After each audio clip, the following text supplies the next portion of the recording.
तो कहानी की शुरुआत अमेरिकन सार्जेंट मैथ्यूज और उसके स्पॉटर सार्जेंट आइजक को दिखाते हुए होती है। ये 2007 का वो समय था जब अमेरिका इराक से युद्ध जीत गया था। इसलिए अमेरिका के प्रेसिडेंट ने इराक में चल रहे पाइपलाइन कंस्ट्रक्शन को वापस से शुरू कर दिया था।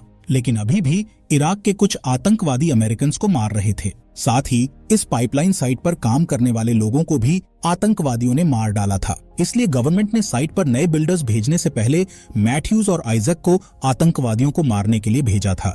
यहाँ मैथ्यूज और आइजक झाड़ियों और पत्थरों के पीछे छिपकर साइट पर नजर रख रहे होते हैं। इस तरह 20 घंटे बीत जाते हैं, पर उन्हें वहाँ कोई भी दिखाई नहीं देता। तब मैथ्यूज आइजक से कहता है, मुझे लगता है कि साइट पर कोई भी इराकी सैनिक नहीं बचा है। साथ ही वहाँ पर पड़ी बॉडीज को देखकर उसे लगता है कि इराकी सैनिक उनके लोगों को मारकर वहाँ से जा चुके हैं, इसलिए अब साइट पर कोई भी नहीं होगा। जिस पर आइजक कहता है कि यहाँ दूर दूर तक किसी इराकी ग्रुप के होने का साइन नहीं है और हमारे सभी वर्कर्स को हेडशॉट देकर मारा है, जो कि इराक के प्रोफेशनल स्नाइपर जूबा का काम हो सकता है। लेकिन मैथ्यूज को लगता है कि कोई भी स्नाइपर 30 सेकंड के अंदर इतने लोगों को एक साथ नहीं मार सकता। जिसके बाद मैथ्यूज उस स्नाइपर का वेट करते करते थक जाता है, इसलिए वो आइजक से कवर करने का कहकर नीचे चेक करने के लिए चला जाता है। तब आइजक बताता है कि मेरे स्कोप में क्लियर दिखाई नहीं दे रहा है, जिस वजह से मैं तुम्हें कवर नहीं कर पाऊंगा। जिस पर मैथ्यूज उसका मजाक उड़ाते हुए अपनी गन बदलने का कहता है, पर यह गन आइजक के लिए बहुत कीमती थी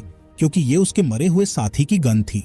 इधर मैथ्यूज देखता है कि सभी लोग हेडशॉट से मरे हैं, इसलिए उसे आइजक की बातों पर विश्वास हो जाता है कि जूबा ने ही सबको मारा है। इसके बाद मैथ्यूज साइट के बीचों बीच जाता है ताकि वो पता लगा सके कि जूबा ने किस जगह पर छुपकर लोगों को शूट किया था। लेकिन आइजक उसे पीछे हटने के लिए कहता है क्योंकि उसे शक था कि जूबा अभी भी कहीं छुपा हुआ है। तभी अचानक से कोई मैथ्यूज के ऊपर शूट कर देता है, जिससे वो जमीन पर गिर जाता है। ये देख आइजक गोलियों से बचते हुए अपने पार्टनर को बचाने जाता है, पर तभी स्नाइपर आइजक के पैर में गोली मार देता, जिससे वो भी घायल हो जाता है। इसलिए वो अपनी जान बचाने के लिए एक टूटी हुई दीवार के पीछे छिप जाता है।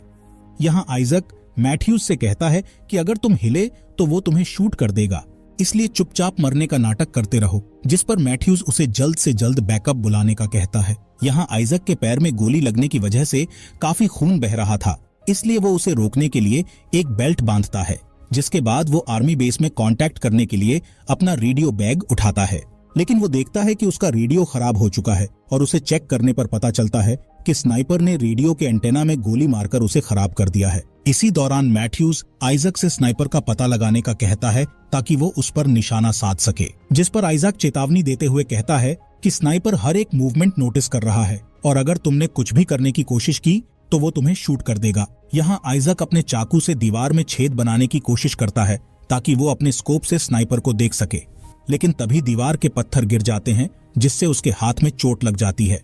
इधर मैथ्यूज अपनी राइफल तक पहुंचने की कोशिश करता है, लेकिन ज्यादा खून बह जाने के कारण वो वहीं पर बेहोश हो जाता है। दूसरी तरफ आइजक एक ब्लेड से अपने पैर में लगी गोली को निकालता है, जिससे उसे काफी दर्द होता है, पर वो किसी तरह गोली निकालकर अपने घाव पर पट्टी बांध लेता है, लेकिन वो दर्द के कारण बेहोश हो जाता है। कुछ समय बाद जब आइजक जागता है तो उसे अपने ईयरपीस से एक अजीब आवाज सुनाई देती है, जिसे चेक करने पर उसे पता चलता है कि ये आवाज उनके बेस के ऑफिसर की है। इसलिए वो तुरंत उन्हें हेल्प के लिए बुलाता है, पर वो ऑफिसर आइजक से अजीबोगरीब सवाल पूछने लगता है, जिससे आइजक को शक होता है। तभी ऑफिसर कहता है कि हमें तुम्हारी लोकेशन नहीं दिख रही है, इसलिए तुम्हें खड़े होकर हवा में फायर करना होगा ताकि हम हेलीकॉप्टर्स को तुम्हारे पास ला सके। जिस पर आइजक कहता है कि ये हमारे प्रोटोकॉल के खिलाफ है और ऐसा करने पर हमें खतरा हो सकता है। जिसके बाद आइजक उस ऑफिसर की बातों को ध्यान से सुनता है। तब उसे पता चलता है कि वो जिस ऑफिसर से बात कर रहा है उसका अमेरिकी एक्सेंट नहीं है, जिससे आइजक समझ जाता है कि स्नाइपर जूबा ने उसके रेडियो को हैक किया है और उससे ऑफिसर बनकर बात कर रहा है, इसलिए अब आइजक उसकी बातों में नहीं आता है। तभी जूबा उससे सवाल पूछना शुरू करता है और कहता है कि मैं तुम्हें अच्छे से जानना चाहता हूँ। इधर आइजक फिर से अपने रेडियो को सही करने की कोशिश करता है, लेकिन वो अभी भी काम नहीं कर रहा था। इसी दौरान जूबा बार बार आइजक से फालतू सवाल पूछता है, जिस पर आइजक उससे बात करने से इनकार कर देता है। तब जूबा कहता है कि अगर तुमने मुझसे बात नहीं की तो मैं तुम्हारे घायल साथी को गोली मार दूंगा। इसलिए आइजक उससे बातचीत करने के लिए तैयार हो जाता है। इसी दौरान आइजक जूबा की लोकेशन का सही पता लगाने के लिए जमीन पर मैप बनाता है। तभी जूबा उसे बताता है कि मैं कोई सैनिक नहीं बल्कि एक नॉर्मल इंसान हूँ और अपने देश को बचाना चाहता हूँ। इसके बाद वो आइजक से उसके परिवार के बारे में पूछने लगता है, जिस पर आइजक कहता है कि ये पर्सनल सवाल है, इसलिए मैं इसका जवाब नहीं दूंगा। साथ ही जूबा का मजाक उड़ाते हुए कहता है कि तुम उन लोगों को मार रहे हो जो तुम्हारे देश को डेवलप करने के लिए यहाँ स्कूल्स, पाइपलाइंस बना रहे हैं और तुम्हारी इकोनॉमी को बढ़ा रहे हैं। ये सुनकर जूबा हंसने लगता है और आइजैक से कहता है कि यहाँ तुम्हारा जितना भी पैसा खर्च हुआ है उसे हम वापस यूएसए में भेज देंगे।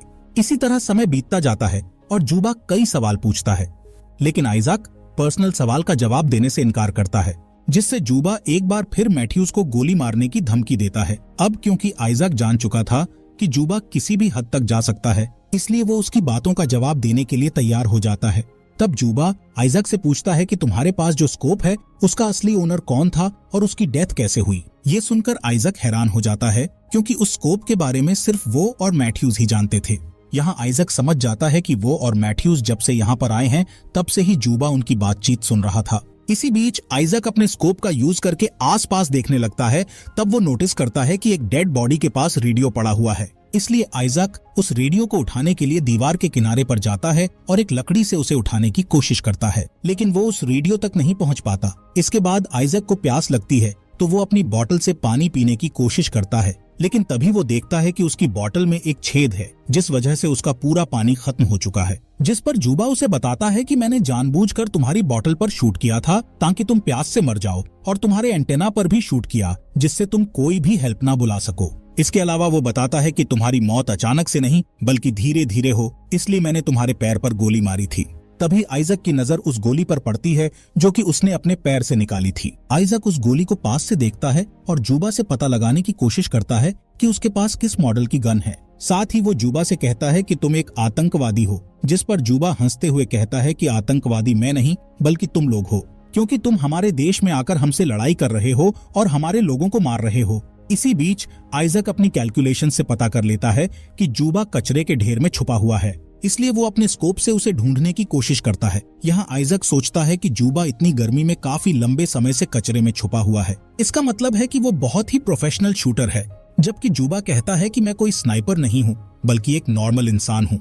जिस पर आइजैक कहता है कि तुम्हारे बोलने के एक्सेंट से लगता है कि तुम अमेरिकी सेना के ऑफिसर रह चुके हो और अब हमें धोखा देकर हमें मार रहे हो। तब जूबा बताता है कि ऐसा नहीं है, मैं सिर्फ उन लोगों को मारता हूं जो हमारे लोगों पर पहले हमला करते हैं। यहाँ आइजैक उसे अपनी कहानी बताते हुए कहता है कि मैं जब छोटा था तब मेरी दोस्ती डीन से हुई थी, जो कि सबसे अच्छा इंसान था। फिर बड़े होकर हम दोनों ने एक साथ आर्मी ज्वाइन की। असल में आइजैक के पास जो स्कोप है वो उसके फ्रेंड डीन का है, जिसकी डेथ के बाद से ही वो उसे अपने साथ रखता है। खैर, तभी आइजैक की प्यास और थकान के कारण हालत खराब होने लगती है। तब जूबा उससे कहता है कि जब तुम मर जाओगे तब मैं तुम्हारी जीभ को काट कर तुम्हारी छाती पर रख दूंगा। जूबा की बातें सुनने के बाद आइजैक बेहोश हो जाता है। फिर जब उसे होश आता है तो वो अपनी राइफल पर जैकेट और हेलमेट लगाता है और जूबा को चकमा देने के लिए राइफल को दीवार के ऊपर लहराने लगता है, लेकिन जूबा उसके झांसे में नहीं आता। तभी गलती से आइजैक का हेलमेट दीवार के दूसरी तरफ गिर जाता है, इसलिए अब आइजैक अपने सिर की रक्षा नहीं कर सकता था,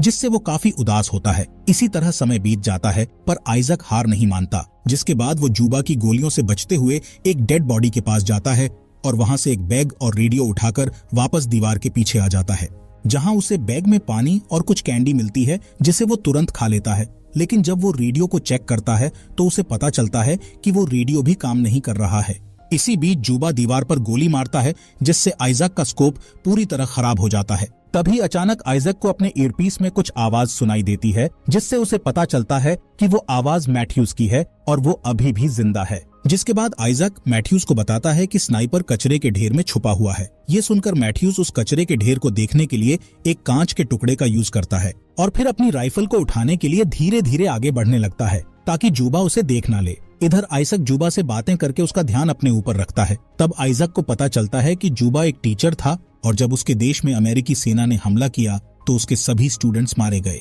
इसलिए वो बदला लेने के लिए सभी अमेरिकी लोगों को मार रहा है। साथ ही आइजैक को पता चलता है कि वो जिस दीवार के पीछे छिपा हुआ है वो जूबा का स्कूल था, जो कि वॉर में पूरी तरह टूट चुका था। यहाँ जूबा आइजैक से पूछता है कि तुम अभी भी उस डैमेज्ड स्कोप को अपने पास क्यों रखे हो, लेकिन आइजैक उसे जवाब देने से इनकार कर देता है, जिस पर जूबा उसे दोबारा मैथ्यूज को गोली मारने की धमकी देता है। इसलिए उसे बचाने के लिए आइजैक बताता है कि ये स्कोप मेरे फ्रेंड डीन का है, जिसकी मेरी वजह से डेथ हो गई थी और मैं अभी भी उसकी मौत का जिम्मेदार खुद को मानता हूँ। असल में आइजैक को डीन की मौत का बहुत पछतावा है और वो डीन की याद में उसके स्कोप को संभाल कर रखे था। इस बीच मैथ्यूज अपनी राइफल को उठा लेता है और कचरे के ढेर में गोलियां चलाने लगता है।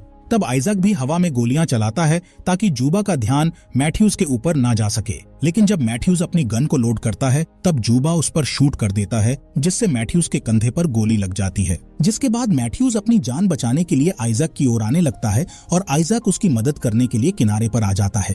लेकिन तभी जूबा मैथ्यूज के सिर में गोली मार देता है, जिससे उसकी वहीं पर डेथ हो जाती है। मैथ्यूज के मरने से आइजैक पूरी तरह टूट जाता है और जूबा से कहता है कि मैं अपने घर जाना चाहता हूँ। जिस पर जूबा आइजैक से कहता है कि अगर तुम सच में जाना चाहते हो तो मैं तुम्हें गोली नहीं मारूंगा।